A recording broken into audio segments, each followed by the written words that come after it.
प्रिय छात्रों, मैं अमरीश कुमार आरएआईएस अकेडमी से। बहुत दिनों से छात्रों की मांग थी और ऐसा विचार आ रहा था कि कैरियर काउंसलिंग के लिए क्लास लिया जाए और विभिन्न स्तरों पे जो हम लोग पढ़ाई करते हैं उस पे किस तरह की परीक्षा को हम लोग दे सकते हैं, इस पे हम लोग ध्यान देंगे। ज्यादातर हम लोगों ने ग्रेजुएशन के स्तर पे परीक्षा लोग को हम लोग देते हैं, लेकिन हम लोग की प्रतियोगिता परीक्षा या सरकारी नौकरी की जो तैयारी है वो मैट्रिक स्तर से ही शुरू हो जाती है। मैट्रिक स्तर से जो ज्यादातर जॉब्स होते हैं ग्रुप बी के जॉब्स होते हैं, जो कुछ स्टेट पुलिस में होंगे या अदर ग्रुप डी जो आपके स्टेट्स में होते हैं उनके लिए होंगे।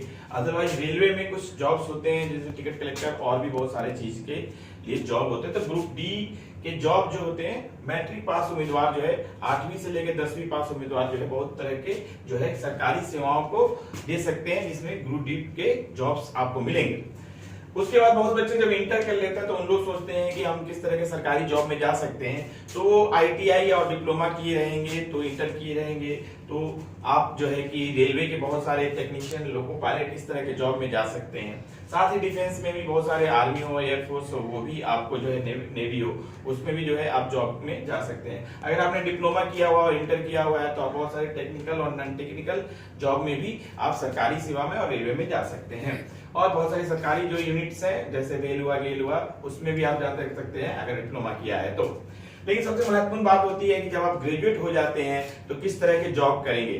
ग्रेजुएट हो जाने के बाद जो जॉब होती है, एक होता है वन डे एग्जामिनेशन, जो एक दिन में ही आपको ऑब्जेक्टिव एग्जामिनेशन होते हैं, ज्यादातर वो वन डे एग्जामिनेशन कहे जाते हैं। और एक होता है civil services. One day examination से भी बहुत जगह जो है पीटी और मेंस और कहीं कहीं इंटरव्यू की प्रक्रिया होती है, जिसमें कि हम बैंक, एसएससी और डिफेंस और पारामिलिट्री फोर्सेज में जा सकते हैं। साथ में स्टेट सर्विसेज के जेएसएससी हुआ, बीएसएससी हुआ, उसमें भी जा सकते हैं। और इसके अलावा हम लोग जो है कि ग्रेजुएट लेवल पे हम लोग जो है टीचिंग में भी जा सकते हैं। अगर हमने बीएड किया है तो बीएड करने के बाद हम 10th तक के टीचर भी बन सकते हैं। दूसरी सबसे महत्वपूर्ण बात होती है कि सिविल सर्विसेज में जाना, उसमें आपको ग्रुप ए सर्विसेज में यूपीएससी के एग्जामिनेशन की तैयारी करते हैं और ग्रुप बी में आपको जेपीएससी बीपीएससी जैसे एग्जामिनेशन की तैयारी करते हैं। जैसे पीटी, मेंस और इंटरव्यू 3 प्रक्रिया से आपको गुजरना होता है और इसमें आप जो है कि सरकारी अधिकारी जो सर्वोच्च पदों पर यूपीएससी के थ्रू जाते हैं।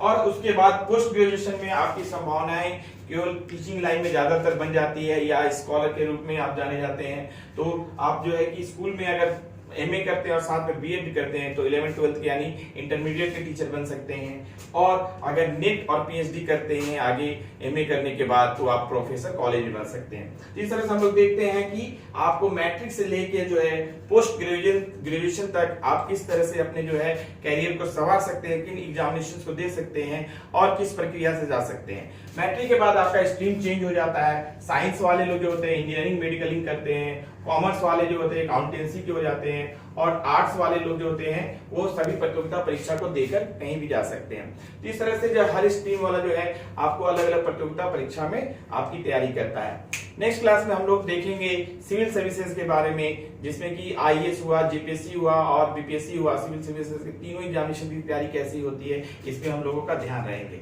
ठीक है, बहुत बहुत धन्यवाद।